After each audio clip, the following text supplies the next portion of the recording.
Morning world, it's 10 to 7 in the morning. It's the 2nd of September. Bit of an early one this morning. I'm off all day. It's Mummy's birthday, so I'm going to go and spend my day with my mummy. Good Cancerian boy, that's me. Today, Sun opposite Chiron. That's my main theme for today's video.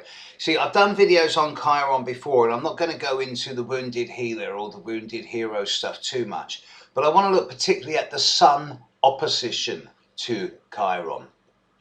Any opposition brings 2 points in the horoscope, be they planets or whatever, into opposition, as in the Earth is in the middle and these 2 points are each side of the Earth, pulling apart from each other, with the Earth being piggy in the middle. When I say Earth, I also mean you as an individual.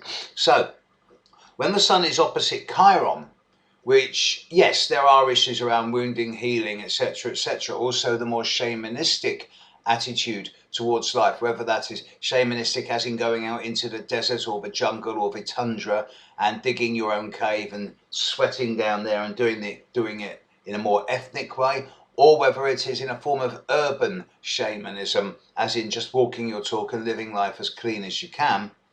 Nevertheless, Chiron does have an influence when it comes to the more shamanistic side of life.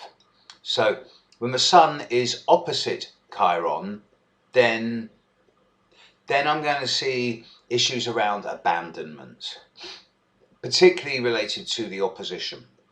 Anyone born with the Sun opposite Chiron is always going to find that they end up trying, in the first half of life at least, to become a springboard for other people's success, with those other people not even saying thank you, let alone taking them with them. And these people with the Sun opposite Chiron over a period of many years can end up feeling taken for granted, used and abused, and just being quiet in the background and assume that they will do everything. To which I can only say, well, how can you help anyone else if you're not in good working order yourself?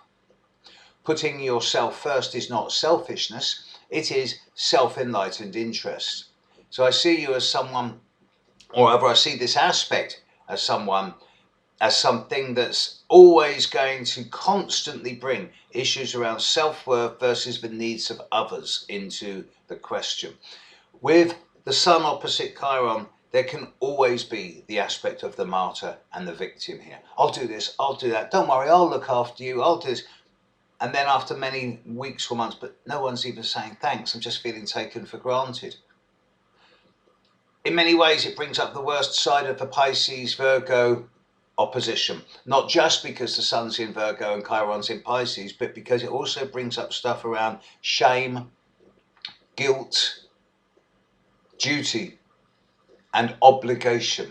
You're a servant if you've got this aspect, not a slave. Remember, you do things for others because you want to, not because they want you to. As soon as you start to feel obliged or taken for granted, if you've got the Sun opposite Chiron, it's time to walk away. And this is different to the square. With the square, you can manage the energies. With the opposition, it's a fait accompli. You either do or you don't. What aspect this has on the world? Well, bearing in mind that Chiron is only a lump of rock the size of the Isle of Wight, or the size of the Isle of Manhattan, it's not going to have a great influence. But it does seem that at the moment there's a lot of stuff going around the world, with individuals looking at stuff around guilt. And to be honest, I think there's a proscribed word. I think there's one word here that this aspect particularly engenders that should actually be banned from the British language, and I've just used it in this last sentence. It's that word should. As soon as someone says you should, there is a sense of implied guilt, and that's never going to work. So if you've got the Sun opposite Chiron in your horoscope, the single best thing you can do for yourself in terms of personal attributes is to arrange for yourself to be a guilt-free zone. Okay, today Moon's in early Leo. It's going to be squaring Saturn much of today, sort of 12 hours time, that moves on. Lovely Moon in Leo. It's not causing too many problems. The overriding aspect of the next 36 hours is the approaching sextile to Venus. So I'm actually suggesting the next day or two is going to be quite civil, dare I say. Mars square Saturn is the big aspect of the coming week. So there will be a growing background energy of irritation and frustration for some, but it shouldn't be too bad for the most of us. Okay, folks, catch you tomorrow. Bye.